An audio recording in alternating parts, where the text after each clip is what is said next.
Hello, people!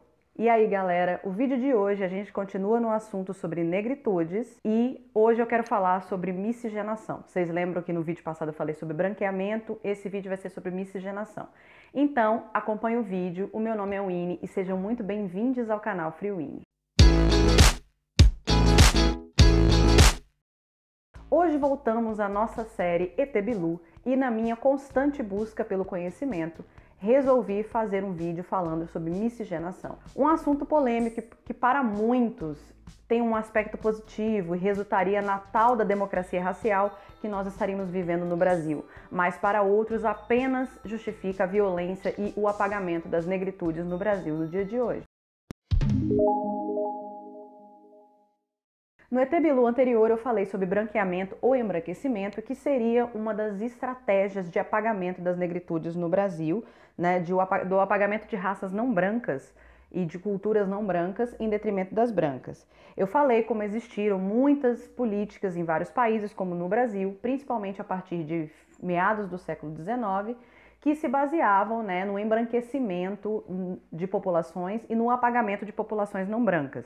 Eu falei aqui como que a política de embranquecimento populacional no Brasil se tornou distinta das outras, porque ela se baseou tanto na importação, entre aspas, de populações europeias, como portuguesas, italianas, etc., e ao mesmo tempo também num estímulo de propaganda da miscigenação e da mistura sexual das raças, ou seja, pessoas brancas casando com pessoas negras e aí os filhos iam nascer, né, de pele mais clara, que é o meu caso. E essa coisa da importação, por exemplo, de pessoas brancas europeias faz com que existam rincões no Brasil ainda de populações brancas loiras de olhos azuis que têm sobrenomes estrangeiros até hoje, mesmo que essas pessoas sejam brasileiras. A estratégia da mestiçagem, por outro lado, ela começou como resultado já na época da escravidão, porque muito da mestiçagem que acontecia durante a escravidão baseava-se na mistura de negros e brancos por meio de relações sexuais forçadas. Então, muitos dos negrinhos e negrinhas escravos na época, escravizados, que eram miscigenados, eram filhos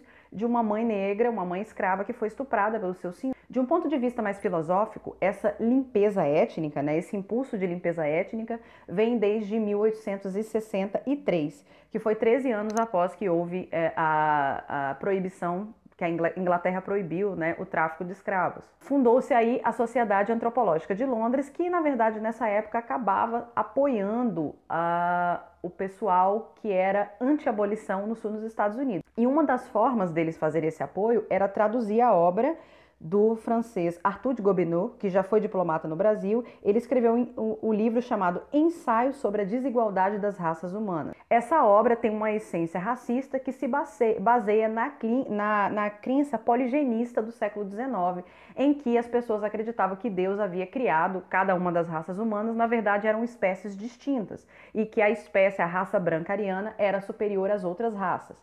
Porém, o darwinismo chegou no final do século XIX para comprovar, ou meio que para colocar outro ponto de vista, que na verdade a nossa espécie ela é monogênica, né? Nós todos somos de uma mesma espécie, Homo sapiens sapiens, temos diferenças polimórficas, né? Pequenas características, que é a cor de pele, cor dos olhos e o cabelo, que fazem a gente ter diferenças morfológicas entre nós. Mas hoje, com o estudo da genética, a gente sabe que essas diferenças polimórficas não correspondem a mais do que 1% da nossa cadeia de DNA. Nessa época, no entanto, havia a concepção de que os negros eram pessoas indolentes, preguiçosas, eram pessoas violentas, eram pessoas barraqueiras, e que isso era um traço inerente, essa falta de trato, essa incivilidade, era um traço inerente da raça.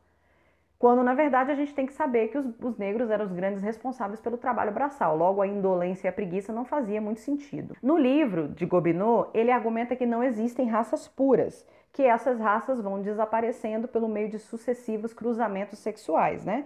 E assim, a raça branca ariana, ela iria se tornar uma raça inferior, ao mesmo tempo que ela iria se diluindo com raças não brancas. E a miscigenação era considerada pelo Gobineau como a morte da cultura. O Gobineau acabou sendo cooptado por esse ativismo racista no final do século XIX, quando a obra dele, né, o raciocínio dele foi absorvido pelo germanista Houston Chamberlain, que era um inglês, né, que era defensor do mito da raça. A obra do Houston Chamberlain é uma das grandes responsáveis pela criação do mito da raça ariana, que foi o que ajudou o Hitler a fundar o Partido Nazista. Embora em outros países, como na Alemanha, esse apagamento de outras raças que não a branca seja visto com maus olhos, aqui no Brasil a questão da miscigenação racial, como o nosso embranquecimento aconteceu de outra forma, acabou se tornando uma coisa bastante romantizada, né? E é analisada de forma muito simplista. Assim, muitas pessoas acreditam que a gente é um país de pluralidade racial, que a gente tem uma democracia, que o país é todo mestiço e plural, e que todos os habitantes do país teriam o famoso pé na senzala, que é uma forma que muitos brancos usam para se referir às suas origens não brancas. Porém, essa cultura de apagamento da identidade ou de absorção da identidade negra é uma forma que a branquitude criou para apagar, para simplesmente diminuir a cultura negra dentro da nossa sociedade brasileira, sendo que mais de 50% da população é declarada negra. Assim, a miscigenação faz com que a gente tenha dificuldade de se reconhecer a nossa própria ascendência. Já que o Brasil, a identificação racial de uma pessoa pela cor da pele, fica difícil você identificar se você é negro.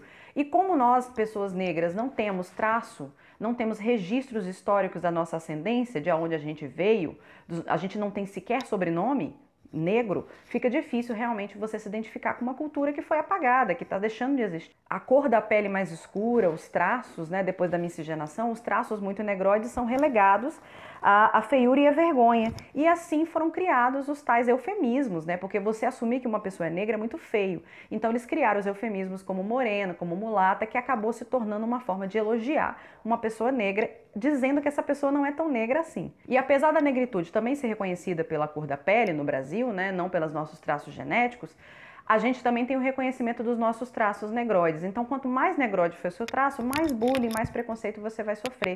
E na escola, principalmente, a gente é muito vítima disso.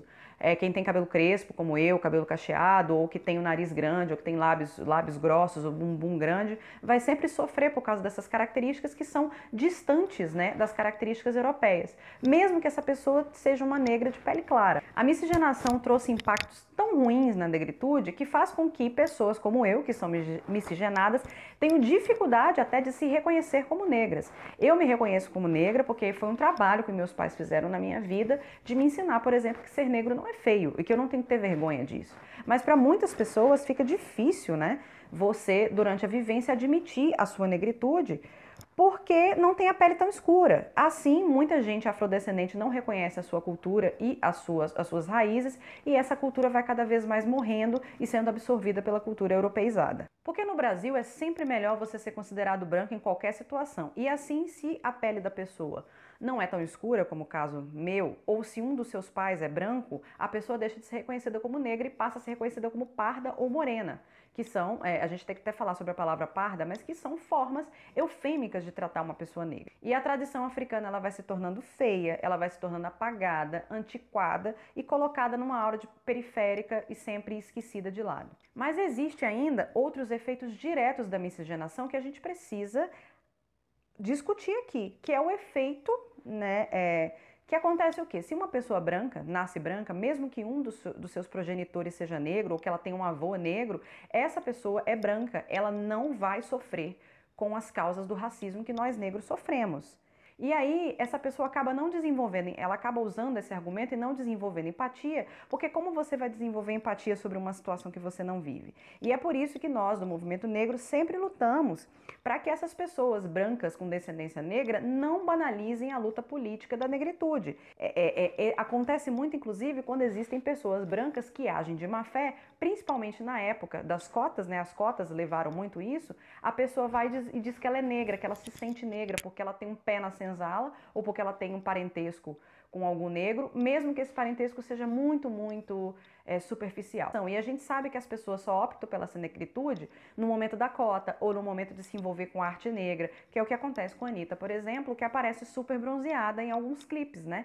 Quando ela precisa trazer essa negritude para frente. E por fim, gente, o que eu queria finalizar é que a miscigenação ela é uma prática falaciosa da tentativa de apagamento da cultura negra do Brasil, já que a nossa cultura não foi tão facilmente, tão rapidamente apagada como aconteceu com a cultura indígena.